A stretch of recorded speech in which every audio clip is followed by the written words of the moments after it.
Good evening and welcome to the premiere of Hindsight Tonight. I'm Damian Musiani, and here's your news. Leading off, 2022 rang in over the weekend with many of the same pandemic fears still in place from when 2021 was new. But luckily, NBC offered us a New Year's Eve countdown show to provide brain-numbing relief. There's your hosts, Pete Davidson and Miley Cyrus, showing off the latest fashions from the Witness Protection Program's new spring lineup. Things got even tackier when Cyrus had a wardrobe malfunction that ended up exposing her right breast for a fraction of a nipple second. Naturally, social media went off, not outraged by the nudity, but at how white privilege made the incident seem blasé next to the vitriol leveled against Janet Jackson 18 years ago for her titillating exposure during the Super Bowl.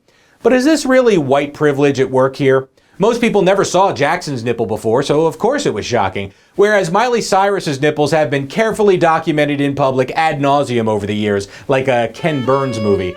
We've seen them from all angles, in black and white, and in slow, dramatic zoom. You might as well sell ad space for Target on them. Janet Jackson also had some kind of wrought iron medieval sundial clamped on there. Good luck getting through LAX with that.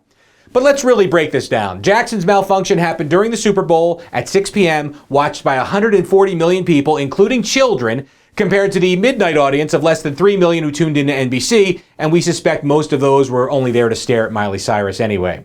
But don't worry, help is on the way. You think that COVID-19 is a public health emergency? Pshaw, the coronavirus has only been around for 2 years.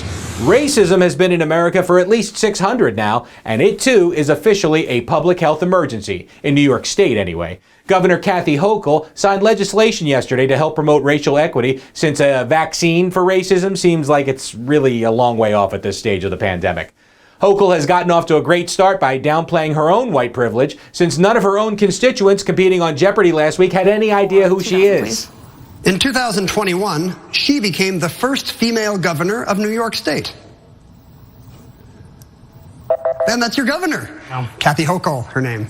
I suppose anonymity is also a privilege. Congratulations, Kathy. You've earned it.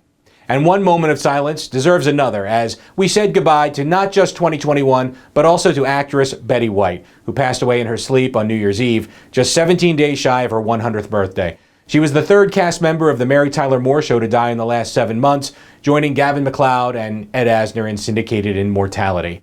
Among her many accomplishments, Betty White holds the Guinness World Record for longest female TV career, and we will greatly miss her. This white privilege belonged to us all.